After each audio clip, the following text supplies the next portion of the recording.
I want to welcome you guys back to another episode of Pistons Talk Podcast, presented by FanDuel. Going to get into the Pistons versus Atlanta Hawks post-game show tonight. If you guys were able to catch this game, we're going to be going over our quarter notes, looking at the box score of why the Detroit Pistons lost this game ultimately.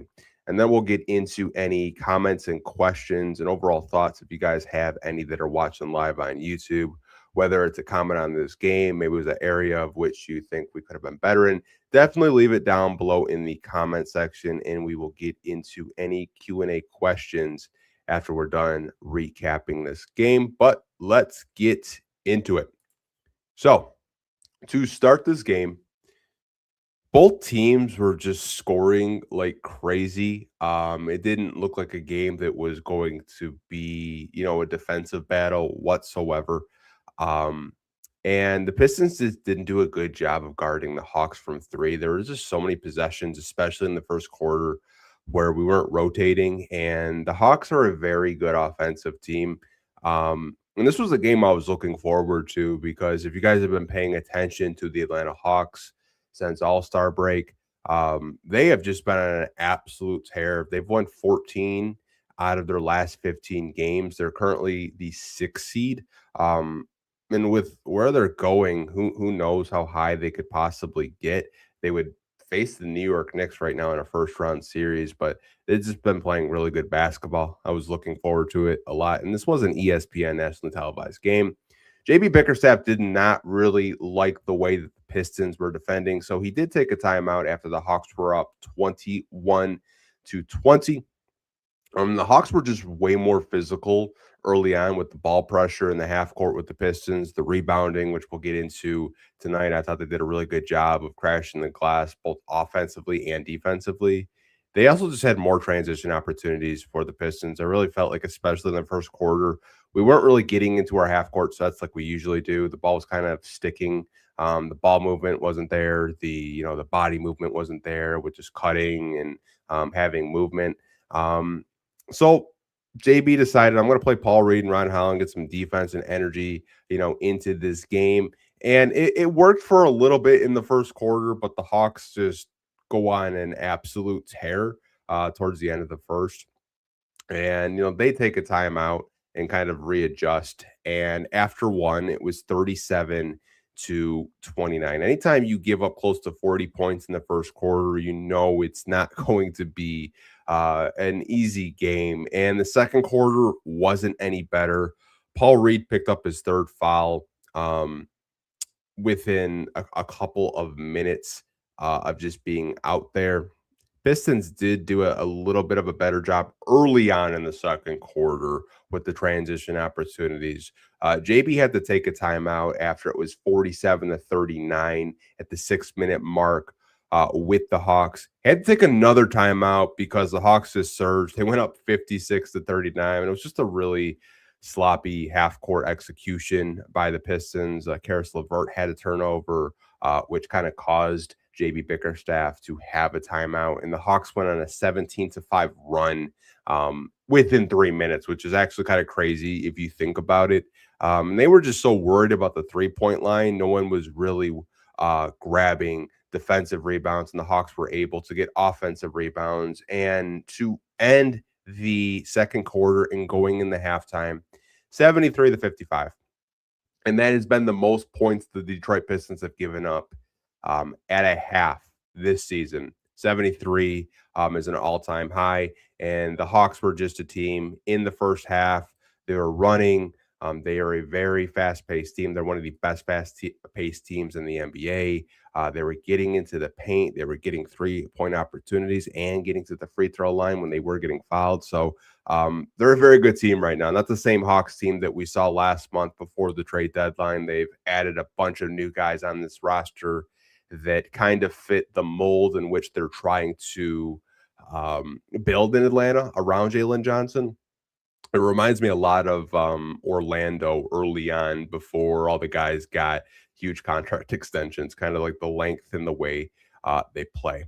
But coming out of halftime, this team is hilarious to me because you're thinking, the Pistons are down 18 at half. And we've been very good in third quarters. I've never seen this by a basketball team. So the Pistons start the third. Get this, on a 19-0 run, they trim the lead 73-67. And the defense that Asar Thompson and other Detroit Pistons on the team were playing was just phenomenal. Like the effort that you were getting out of Jalen Duren, Tobias Harris, Asar, and Duncan Robinson was huge for this comeback. And they were able to take a lead 80-78 after a Jalen Duren tip in. But as soon as they took Jalen Duren out and we bring back the starters, the Hawks go on a 10-2 run. Nickeil Alexander-Walker hits a huge three. They go up 94-89. And JB Bickerstaff decides to take a timeout, and the Pistons were able to cut within that Atlanta Hawk lead after they did get the lead back to three. So it was 98-95 after 3 quarters of play. Just the effort they played in the third quarter. Like if you would have started the game the way you did in the third quarter, you probably win this game tonight, and it's a completely different post-game show. But getting into the fourth quarter, we played with that same defensive energy that we started the third quarter with. We're able to get stops, take the lead back. There's huge baskets by Asar. He scored 4 straight baskets. He had a nice mid-range jump shot, and then he had a strip and a transition steal and got the bucket. But we just allowed way too many offensive rebounds in the fourth quarter. Even Noah Neko Okongwu did foul out at the 4:24 mark in the fourth quarter.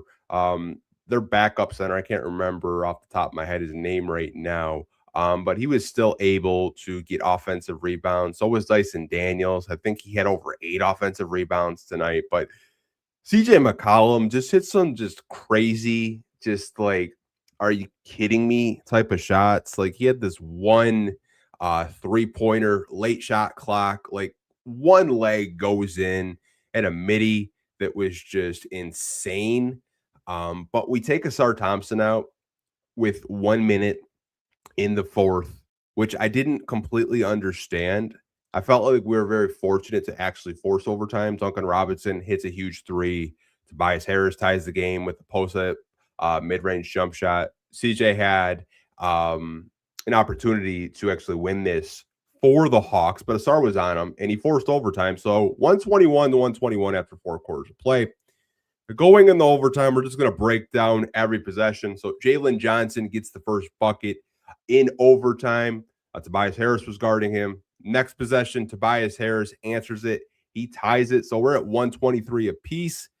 Danis lobs to Duren, and I think the pass was just a little bit too high for Duren because he went to try to slam it down and it just popped out of the rim. Next possession, CJ hits a shot. He got fouled, and I had to actually rewatch it because I don't even know where the foul really occurred. I thought it was kind of a soft foul by the officials in overtime, but he had the opportunity to make it a 3-point play, made his free throw. So Hawks are up 3. Jalen Johnson got fouled. He got to the free throw line. So the Hawks go up 5.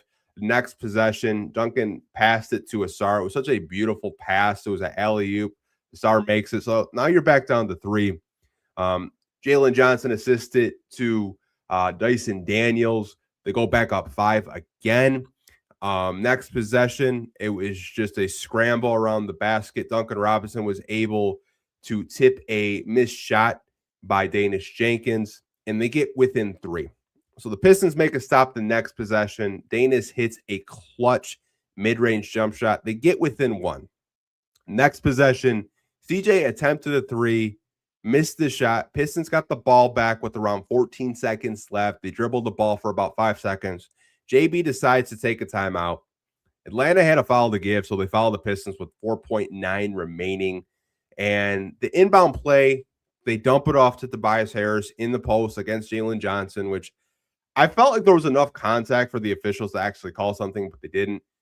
Tobias does take a fadeaway. He missed the shot. Jalen Duren was right underneath the basket. He grabs the rebound, tries to tip a shot in, but it gets rim, doesn't get enough for him to go in, and the Hawks survive in overtime, 130-129. Hell of a game if you stayed up and watched this one tonight, but just the overall effort in the second half was much better. I honestly think if you played the way you did in the second half, You probably don't have overtime and you beat the Atlanta Hawks. But that first half is what lost you that game. The offensive rebounding tonight by the Hawks was excellent. I do want to kind of get into the box score as well, and we'll kind of break into the team stats and then answer any questions that you guys do have with this overtime loss to the Atlanta Hawks. So let's get into the box score with the Detroit Pistons in this one. So if we look at it, Tobias Harris had a pretty decent game in 35 minutes, had 22 points, was 9 out of 17 from the field, 2 out of 5 from 3, 2 for 2 from the free throw line, 3 rebounds, 3 assists, 1 turnover, 1 steals, a +1 in the plus minus. Duncan Robinson in 32 minutes had 17 points. He shot 50% from the field, 6 out of 12 from the field, 5 out of 10 from 3, had 7 rebounds, 4 assists. He was a +6 in the plus minus. Jalen Duren in 42 minutes, 26 points, 9 out of 15 from the field, 8 out of 9 from the free throw line, had 14 rebounds, 3 assists, 4 turnovers, 2 blocks. He was a +14. Sar Thompson had an excellent game tonight, 37 minutes, 18 points, 9 out of 11 from the field, 4 rebounds, 5 assists, 1 turnover, 4 steals, 1 block. He was a +10 in the plus minus. Back-to-back games where he's played high minutes in the 30s in foul trouble. It wasn't really an issue because he had 4 to end the game, picked up his 5th in overtime, but he's done a much better job of staying under control and being able to, not get into foul trouble. Danish Jenkins in 45 minutes had 19 points. He was 6 out of 13 from the field, only 1 for 6 from 3, 6 out of 8 from the free throw line, had 3 rebounds, 10 assists, 6 turnovers, though, with those 10 assists, 1 steal. He was a +1 in the plus minus. And I really feel like the bench unit really outside of Kevin Huerter tonight was just terrible. Probably the worst performance I've seen by our bench unit, just in terms of impact, because they've been such a strength for the Pistons. Even Paul Reed tweeted after the game that I don't have the tweet pulled up in front of me, but he was disappointed with his effort. But he played 11 minutes tonight. Hit 6 points. He was 3 out of 7 from the field. Had 1 assist, 1 steal, 1 block. He was a -15 in the plus minus.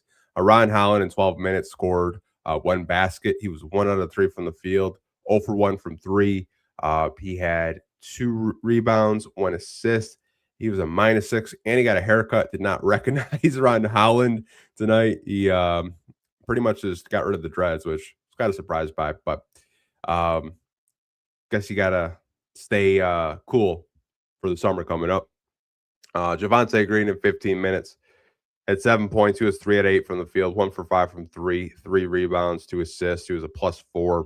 Karis LeVert in 15 minutes had 4 points, 2 out of 7 from the field, 0 for 3 from 3, 5 rebounds, 2 assists, 1 turnover, 1 steal, 1 block. Again, -15, and you could see the impact with the -15. He just had some possessions tonight where you're just kind of scratching your head a little bit. Kevin Huerter in 20 minutes had 8 points. He was 4 out of 9 from the field, 2 rebounds, 2 assists, 1 turnover, 2 steals. He was a -5.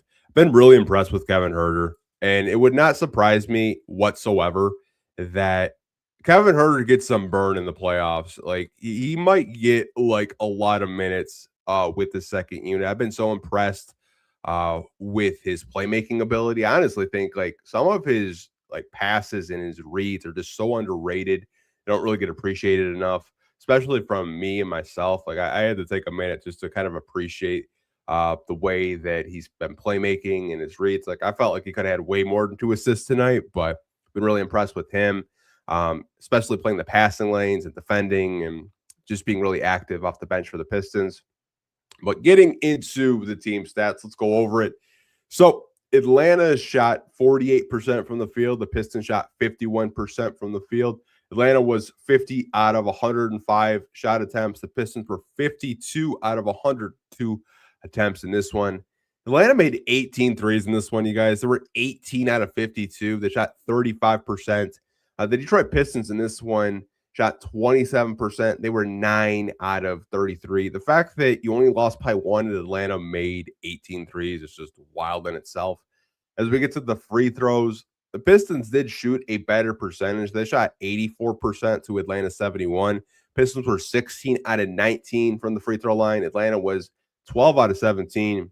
Atlanta just killed the Pistons on the glass tonight. They out-rebounded them by 7, 50 to 43, and 18 offensive rebounds by the Atlanta Hawks. That was just a key factor for me, just keeping possessions alive for Atlanta, and it helped them, make more threes, get back into this game, keep the lead that they had in the first half. But you got to do a much better job of boxing out and making sure you're getting those defensive rebounds if you are the Pistons. They did out assist the Hawks in this one, 33 to 31. Had more steals in this one, 12 to 8, and more block shots, 5 to 1. Hawks had 20 turnovers in this one and still found a way to win. And you're looking at this like, they made 18 threes. They had 20 offensive rebounds. They turned it over 20 times. Pistons only turned it over 14 times. And you can kind of just see the points conceded off turnovers for Atlanta, 31 to the Pistons 23. Fast break points, Atlanta won that battle as well, 23 to 18. Points in the paint, the Pistons won 76 to 50, and the fouls by the Pistons were 20 to 19. But I mean, when you're allowing a team to get that many offensive boards and they're hitting that many threes and they're able to just kind of play their game the way they like to play, the Pistons tried to match that energy. I really felt like that's what lost the Pistons this game. But I do want to get into the Q&A with you guys. I see Longitude in here. I see Piston Fan 11 in here. I see Richard as well. We're going to get into the Q&A part of this podcast. See Steven and Shift, but let's get into it. So Piston Fan 11 does get the first comment of this post-game show. And he says, the rebounding cost us the game. Do you think we should feel good about how we've done so far without Cade and Stewart?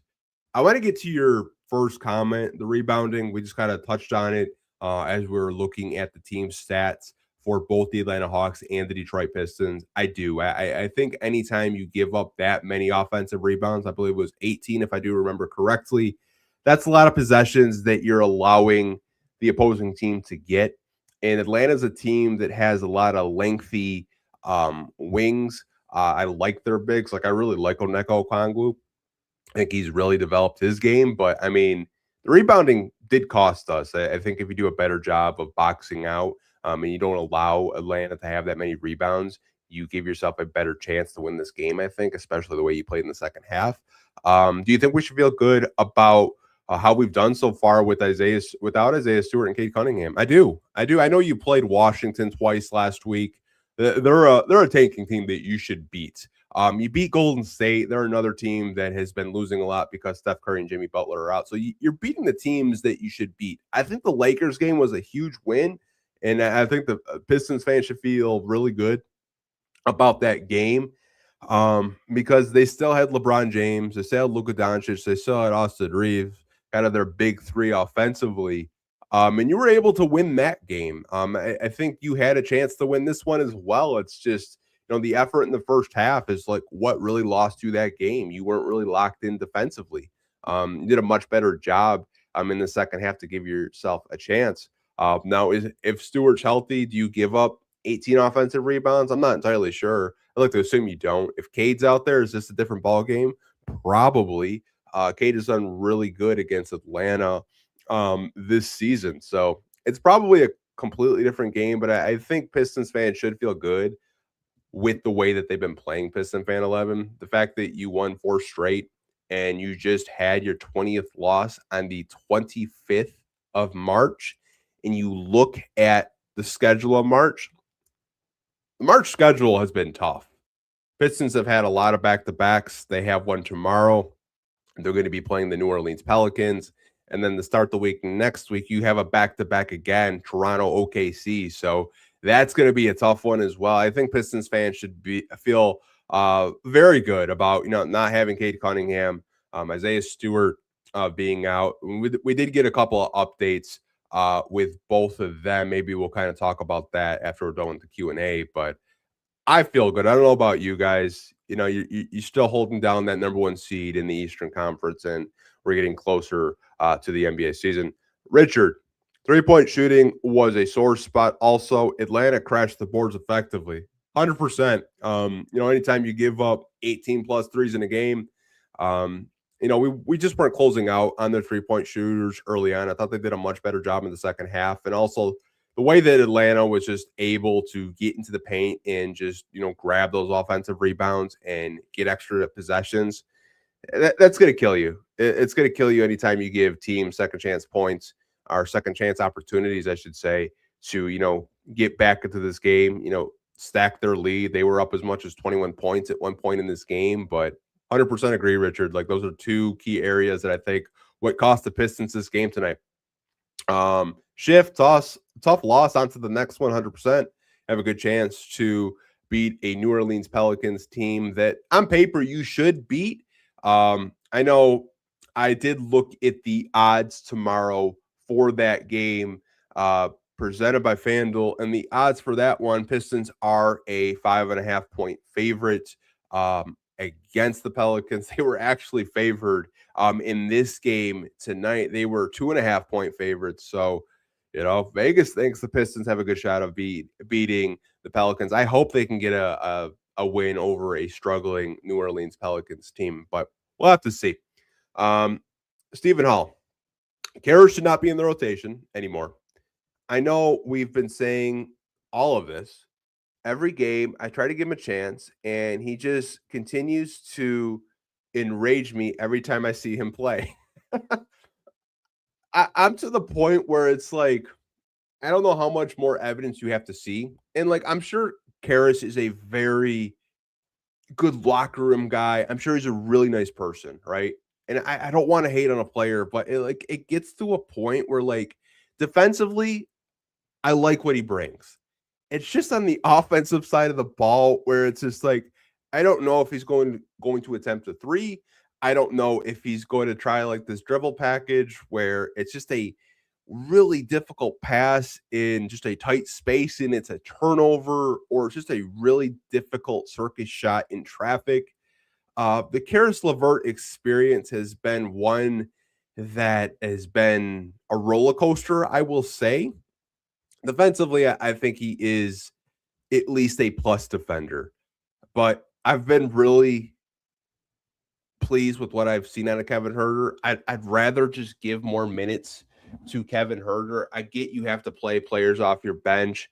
I think JB is going to continue to just keep rolling with him. That is his guy. He speaks so highly of Caris LeVert. He's been with him when he was in Cleveland, and Trajan was in Brooklyn when they drafted him. But it's getting to a point where, come playoff time, I would rather roll with the Kevin Huerter in a 9-10 man rotation than a Caris LeVert. I think you still get similar defense, and I think you get a little bit more consistent playmaking from Kevin Huerter. Obviously, Kevin Huerter's 3-point shot is still kind of MIA. It has been all this year, even when he was with the Bulls. But I'm to the point where I'd rather roll with Kevin Huerter in a rotation versus a Karras. Again, I'm sure he's a really good locker room guy, good guy, but I think I have seen enough as a Piston fan. I don't know about you guys. That's just my opinion on Caris LeVert. The defense is fine. It's just offensively, some of the possessions, you're just holy crap, man. Who is that supposed to be to? But I do want to end the podcast actually with a couple of updates because we did get some earlier today. So I know Amari St. Kofa and all the beat writers had documented Cade Cunningham today.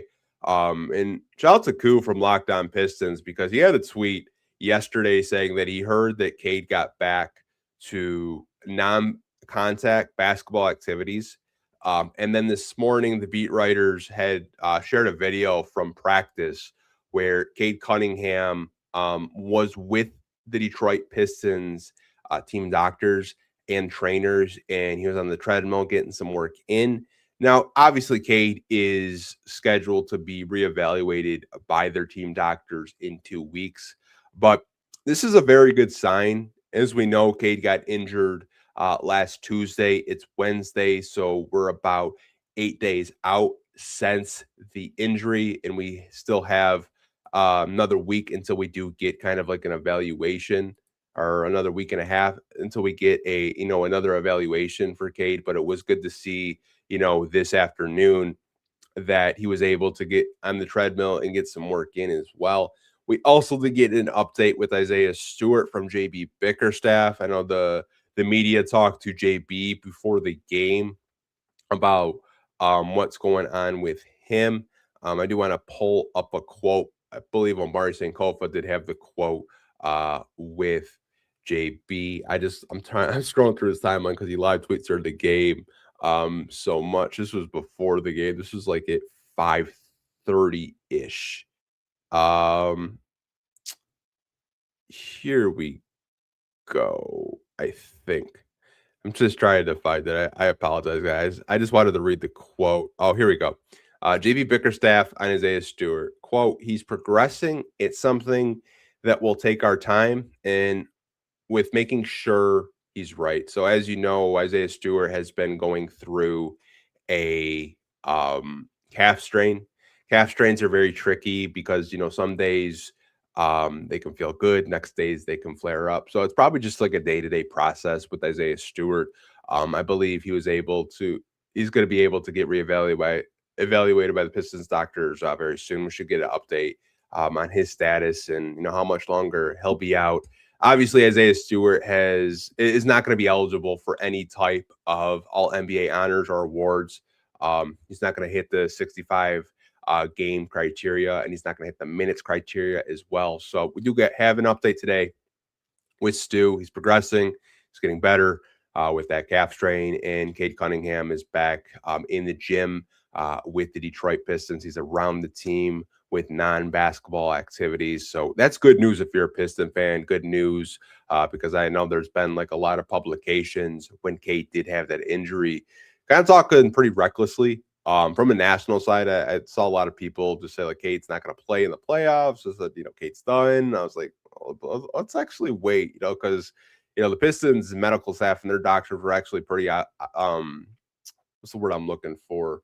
I think the word I'm trying to think of off the top of my head right now is they didn't really think the injury was that bad, and there was a chance that he could play for the playoffs. So that's a good sign if you are a Piston fan. I do see Camille. I'll read his comment, and then we'll kind of wrap up this podcast. Hi, Anthony. I'm getting ready for my internship, so I have to head out soon. Sad result, but good game.